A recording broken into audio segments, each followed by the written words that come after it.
Demystifying reported alternative questions in English. Hello, language learners. Today, we're diving deep into an exciting aspect of English grammar, reported speech. Specifically, we're focusing on reporting alternative questions.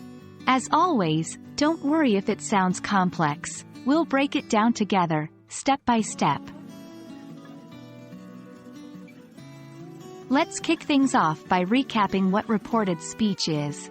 Reported speech, also known as indirect speech, is when we tell someone what another person said.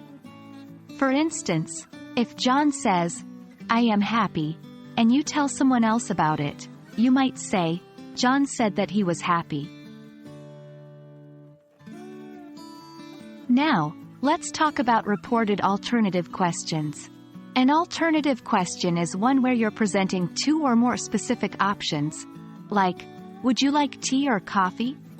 When you're telling someone else about this question, you're using reported speech to communicate the alternative question. This becomes, "She asked if I would like tea or coffee." Notice how the structure of the sentence changes slightly in reported speech. When forming reported alternative questions, it's crucial to follow these guidelines. 1.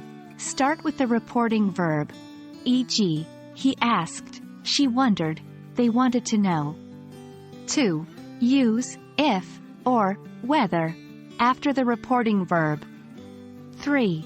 Present the options, separated by or. For example, if the direct question was, "Do you prefer apples or oranges?" the reported alternative question would be, "He asked if I preferred apples or oranges." Important. In reported questions, the question structure is transformed into a statement structure, so we don't use the auxiliary verb before the subject. Also, remember to change the tense to match the time reference.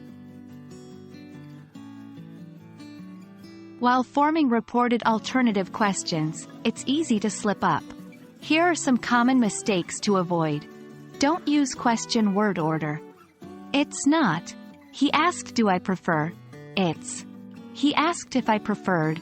Don't forget, if, or, whether. These words are vital to show that the reported speech is a question. Don't forget to backshift the tense where necessary, to match the time reference. That's it for today's lesson on forming reported alternative questions in English.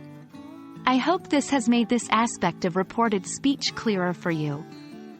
As with anything, practice makes perfect, so keep practicing these structures. Thanks for watching, and happy learning.